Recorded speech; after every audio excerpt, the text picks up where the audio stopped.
With permission, I will update the House on actions that we are taking with France to strengthen our border security and the next steps on our reforms to the asylum system. The House will be aware that when we came into the government, we found an asylum and immigration system in chaos. Small boat gangs for 7 years had been allowed to embed their criminal trade along the French coast. The asylum backlog was soaring and illegal working was being ignored.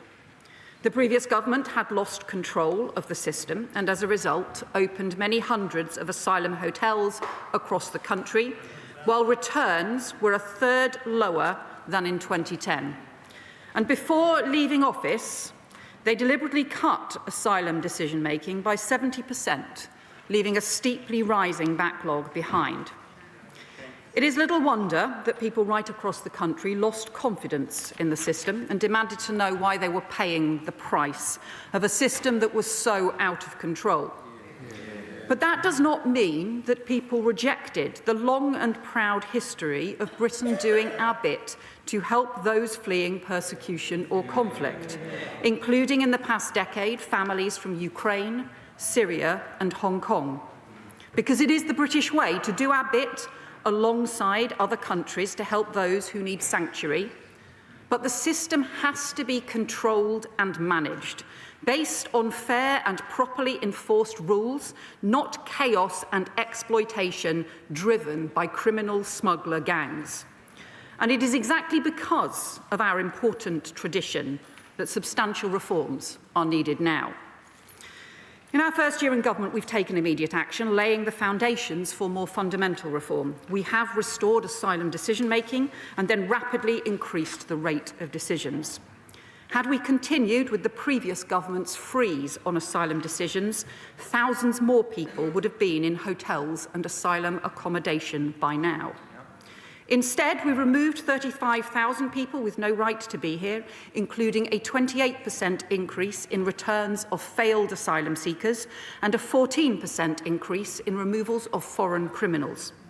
We've increased raids and arrests on illegal working by 50%, and we cut the annual hotel bill by almost £1 billion in the last financial year.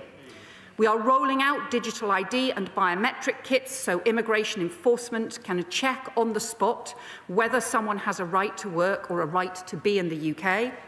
And on channel crossings and organised immigration crime, we are putting in place new powers, new structures and new international agreements to help dismantle the criminal industry behind the boats. So I want to update the House on the further steps we're now taking. In August, I signed the new treaty with France, allowing us for the first time to directly return those who arrive on small boats. The first detentions took place the next day of people immediately on arrival in Dover, and we expect the first returns to begin later this month. Applications have also been opened for the reciprocal legal route, with the first cases under consideration, subject to strict security checks. We've made clear this is a pilot scheme, but the more we prove the concept at the outset, the better we will be able to develop and grow it. But the principles it embodies are crucial, because no one should be making these dangerous or illegal journeys on small boats, and if they do, we want to see them swiftly returned.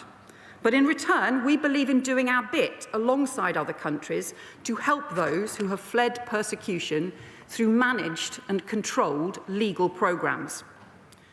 This summer, we've also taken further action to strengthen enforcement against the smuggling gangs.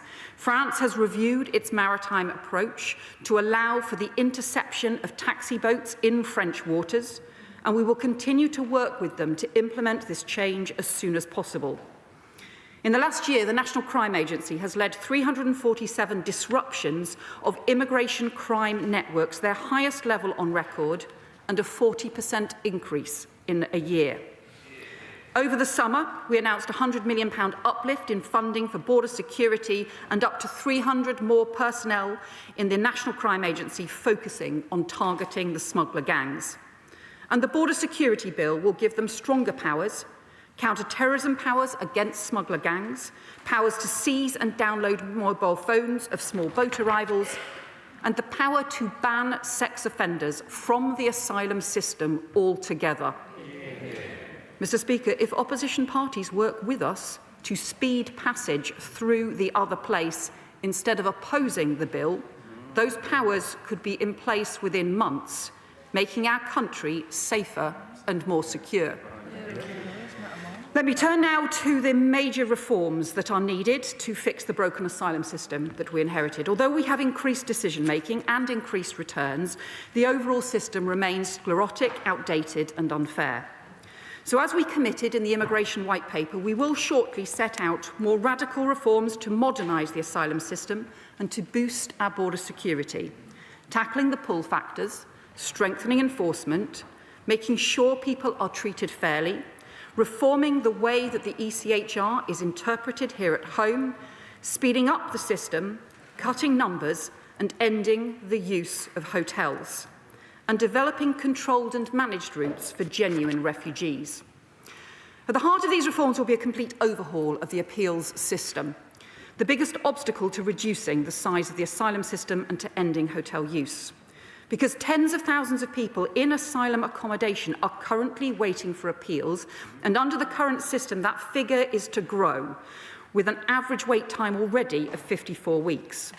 So we have already funded thousands of additional sitting days this year, and the Border Security Bill will introduce a statutory timeframe of 24 weeks, but we need to go further. So we will introduce a new independent body to deal with immigration and asylum appeals, fully independent of government, staffed by professionally trained adjudicators with safeguards to ensure high standards, but able to surge capacity as needed to accelerate and prioritise cases, alongside new procedures to tackle repeat applications and unnecessary delays. We're also increasing detention and returns capacity, including a 1,000-bed expansion at Campsfield and Haslar, with the first tranche of additional beds coming online within months, to support many thousands more in forced removals each year. And our reforms will also address the overly complex system for family migration, including changes to the way that Article 8 of the ECHR is interpreted. We should be clear, international law is important. It is because other countries know that we abide by it that we have been able to make these new agreements with France to return people who arrive on small boats, to make new agreements with Germany to stop the warehousing of small boats by criminal gangs, and to explore returns hubs partnerships with other European countries. But we also need the interpretation of international law to keep up with the realities and challenges of today's world. But there is one area where we also need to make more immediate challenges. The current rules for family reunion for refugees were designed many years ago to help families separated by war, conflict and persecution. But the way they are now being used has changed. Even just before the pandemic, refugees who applied to bring family to the UK did so on average more than 1 or 2 years after they had been granted protection, long enough for them to be able to get jobs or find housing or be able to provide their family with some support. In Denmark and Switzerland, currently those granted humanitarian protection are not able to apply to bring family for at least 2 years after protection has been granted. But here in the UK now, however, those applications come in on average in around a month after protection has been granted, often even before a newly granted refugee has left asylum accommodation. As a consequence, refugee families who arrive are far more likely to be seeking homelessness assistance. And some councils are finding that more than a quarter of their family homelessness applications are linked to refugee family reunion. That is not sustainable.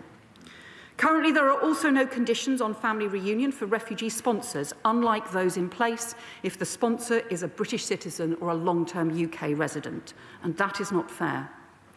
Finally, the proportion of migrants who have arrived on small boats and who then apply to bring family has also increased sharply in recent years, with signs that smuggler gangs are now able to use the promise of family reunion to promote dangerous journeys to the UK.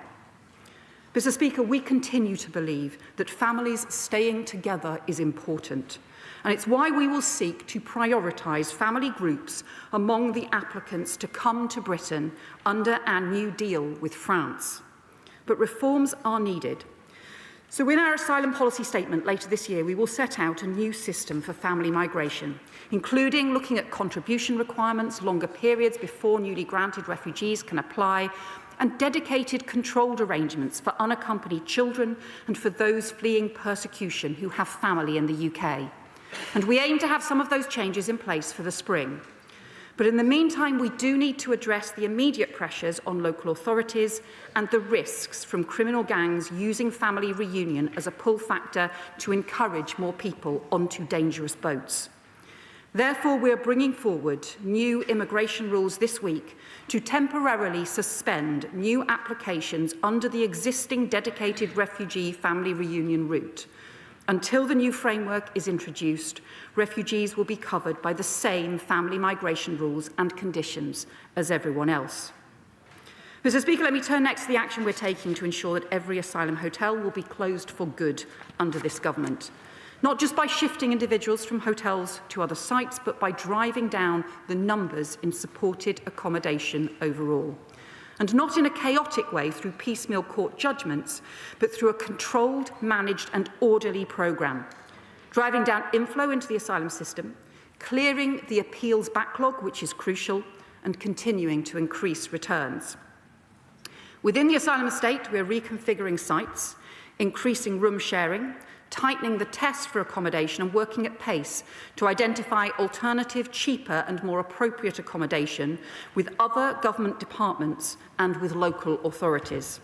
And we're increasing standards and security and joint public safety cooperation between the police, accommodation providers and the Home Office to ensure that laws and rules are enforced. Mr. Speaker, I understand and agree with local councils and communities who want the asylum hotels in their communities closed, because we need to close all asylum hotels and we need to do so for good.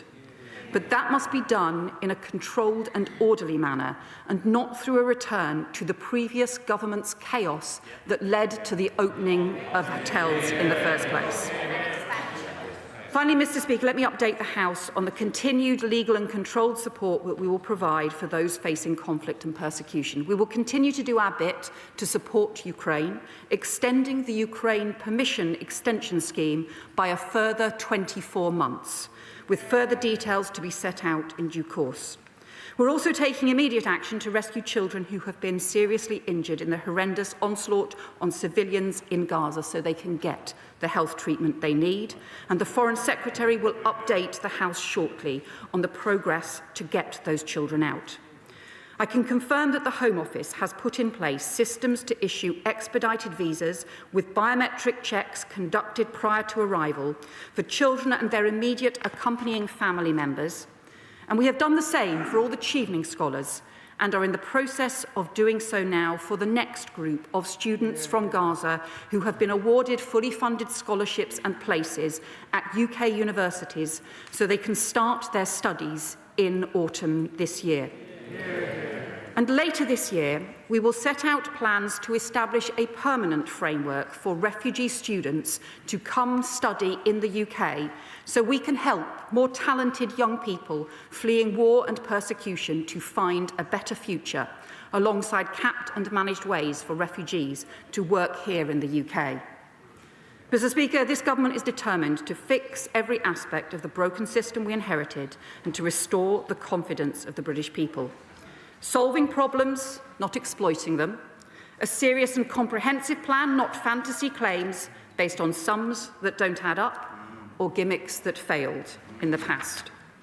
What we will never do is seek to stir up chaos, division or hate, because that is not who we are as a country, and that is not what Britain stands for. A practical plan to strengthen our border security, to fix the asylum chaos and to rebuild confidence in an asylum and immigration system that serves our national interest, protects our national security and reflects our national values.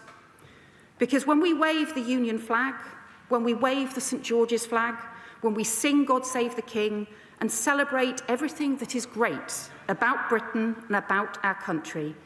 We do so with pride because of the values that our flags, our king and our country represent. Togetherness, fairness and decency, respect for each other, respect for the rule of law. That is what our country stands for.